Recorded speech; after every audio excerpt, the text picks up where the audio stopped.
अस्सलाम वालेकुम, welcome to my channel. आज हमने डिस्कस करना है इस लेक्चर के अंदर, वो है रिएक्शन विद हाइड्रोजन। हमने हेलोजेंस की प्रॉपर्टीज़ यानी कि रिएक्शन ऑफ हेलोजन को स्टार्ट किया हुआ है कि क्या प्रॉपर्टीज़ होती हैं हेलोजेंस की, ठीक है, किस तरह से वो रिएक्शन परफॉर्म करती हैं, कौन कौन सी वो प्रॉपर्टीज़ शो करती हैं। तो ये ज़्यादातर ऑक्सीडाइजिंग प्रॉपर्टीज़ शो करती हैं, ठीक है। उसके अलावा हम इसके रिएक्शंस को देखने लगे हैं कि कौन कौन से एटम्स के साथ रिएक्शन परफॉर्म करती हैं हेलोजेंस, ठीक है। और हेलोजेंस का मैं ग्रुप यहाँ पर ड्रॉ कर दूँ तो ये होता है हमारे पास group number 7 in the periodic table. अगर आपने जो चैप्टर नंबर 3 के लेक्चर्स हैं वो अच्छे तरीके से गो थ्रू नहीं किए तो प्लीज़ जाके उनको गो थ्रू करिए, ठीक है, ताकि आपको पीछे से कॉन्सेप्ट्स क्लियर हो। आगे जो है वो उनकी बेस है, ठीक है, यानी कि वही इनकी बेस है। Fluorine, chlorine, bromine, iodine and astatine, ठीक है। अब यहाँ पे क्या होता है, हमें पता है कि 7 ग्रुप्स नंबर जो होता है वो शो करता है कि इन पर्टिकुलर एलिमेंट्स के आटोमोस्ट शेल में कितने इलेक्ट्रॉन्स मौजूद होंगे, सारे के सारे ग्रुप के एलिमेंट्स में, ठीक है। तो इनमें 7 हैं, इन सब के सब में। अब इनकी रिएक्टिविटी डिफरेंट होती है क्योंकि हमें पता है कि इनका साइज, इनका न्यूक्लियर इलेक्ट्रॉन एफिनिटी, इनकी electronegativity in the period and in the group जो है ये वेरी करती है, ठीक है।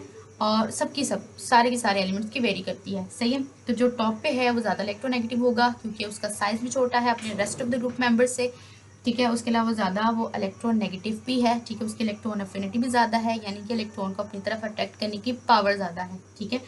तो जाहिर सी बात है फ्लोरीन जो है वो सबसे ज़्यादा इलेक्ट्रोनेगेटिव होगा। किसी भी दूसरे एटम के साथ जब ये रिएक्शन करेगा तो उससे ईजिली इलेक्ट्रॉन को ये ग्रैब कर लेगा, यानी कि अपनी तरफ अट्रैक्ट कर लेगा और बॉन्डिंग कर लेगा, ठीक है। अपने आप को स्टेबल कर लेगा, अपनी electronic configuration next noble gas configuration के बराबर ले आएगा और खुद को स्टेबल कर लेगा। आज हमने जो स्टडी करना है वो है रिएक्शन विद हाइड्रोजन, कि हाइड्रोजन के साथ जो है ये आपकी हेलोजेंस किस तरह से रिएक्शन परफॉर्म करती हैं। तो हम सिर्फ फ्लोरीन को ही नहीं डिस्कस करेंगे क्योंकि सबकी रिएक्टिविटी है, ठीक है, सारी की सारी हेलोजेंस की रिएक्टिविटी है कि कौन सी हेलोजन जो है वो कौन सी स्टेट के अंदर कौन सी कंडीशंस हम अप्लाई करेंगे तो वो रिएक्शन परफॉर्म करेंगी हाइड्रोजन के साथ। है तो सारी की सारी हेलोजन ही, लेकिन सारी की सारी हेलोजन जो है वो हाइड्रोजन के साथ under the different state of conditions, ठीक है, अंडर डिफरेंट कंडीशंस जब हम इसको अप्लाई करेंगे तो ये रिएक्शन परफॉर्म करेंगी। जैसे कि फ्लोरीन को अगर देखा जाए, फ्लोरीन का अगर आप रिएक्शन करवाते हैं हाइड्रोजन के साथ, ठीक है, ये आपकी फ्लोरीन है प्लस आपकी हाइड्रोजन है, ठीक है, इसको आप रिएक्शन करवाते हो हाइड्रोजन के साथ, तो ये जो रिएक्शन होगा वो डार्क एंड कोल्ड दोनों स्टेट्स में हो सकता है, ठीक है। डार्क एंड कोल्ड स्टेट का क्या मतलब है, डार्क मतलब विदाउट लाइट, ठीक है, और कोल्ड मतलब कि लो टेम्परेचर पे, यानी कि फ्लोरीन और हाइड्रोजन अगर आप इनका रिएक्शन करवा दें, ठीक है, दोनों ही गैसेज हैं, ठीक है, फ्लोरीन और हाइड्रोजन का दोनों का रिएक्शन करवा दो तो आपके पास जो है वो हाइड्रोजन फ्लोराइड बन सकता है, ठीक है जी।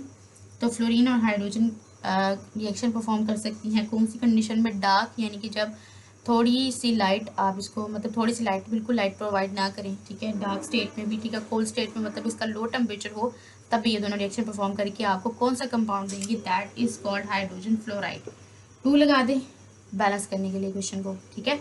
उसके अलावा अब ये तो हो गया फ्लोरीन का केस कि फ्लोरीन कौन से स्टेट के अंदर कौन सी कंडीशंस के अंदर रिएक्शन परफॉर्म करती है हाइड्रोजन के साथ। अब जो दूसरी वाली हमारे पास हेलोजन आती है दैट इज क्लोरीन। क्लोरीन अब हाइड्रोजन के साथ किस तरह से रिएक्शन परफॉर्म करेगी, क्लोरीन हाइड्रोजन के साथ रिएक्शन परफॉर्म करेगी in the presence of sunlight.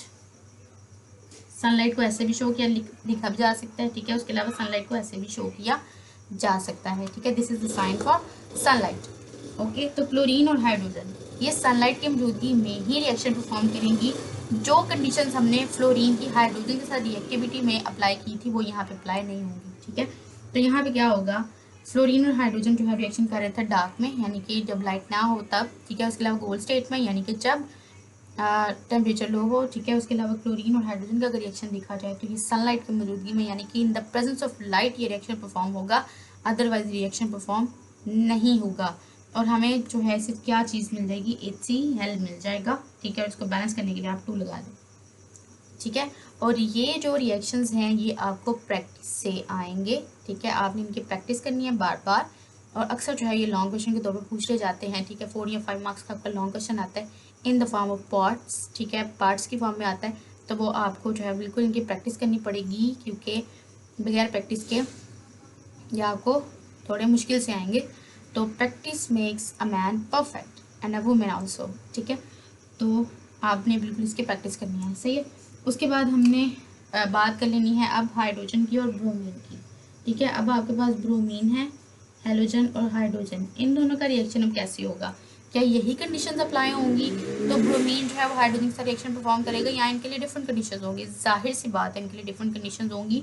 Different conditions क्यों चल रही हैं? डिफरेंट कंडीशंस इसीलिए चल रही हैं क्योंकि हमने इनकी हैलोजेंस की रिएक्टिविटी को बहुत अच्छे तरीके से पीछे से डिटेल में डिस्कस किया है।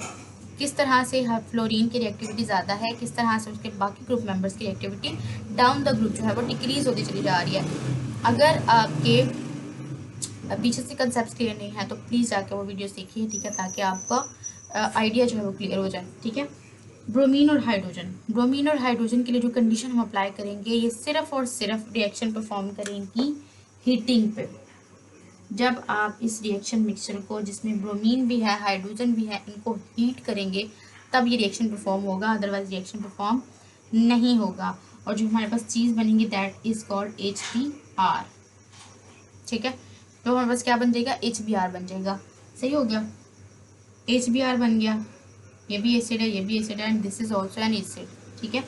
अब देखिए ज़रा, इन दोनों के रिएक्शन से, सबके रिएक्शन से बन एसिड ही रहा है, लेकिन एसिड बन रहा है लेकिन अंडर डिफरेंट कंडीशन, ठीक है। डिफरेंट हाइड्रोजन के साथ हाइड्रोजन के रिएक्शन करने की डिफरेंट कंडीशंस चाहिए, सबको सेम कंडीशन अप्लाई नहीं की जा सकती। तो आपकी रिमेंबर रखने वाली बात जो है वो यही है, ठीक है। उसके बाद जो आती है आयोडीन, आयोडीन क्योंकि सबसे वीकेस्ट जो है वो इलेक्ट्रोनेगेटिव होती है, मतलब बहुत कम इलेक्ट्रोनेगेटिव है ये डाउन द ग्रुप, इसकी इलेक्ट्रोनेगेटिविटी और कम हो जाती है, साइज इसका बड़ा हो जाता है क्योंकि, और उसके अलावा इसको इलेक्ट्रॉन को अट्रैक्ट करने की पावर इसकी कम है, ठीक है।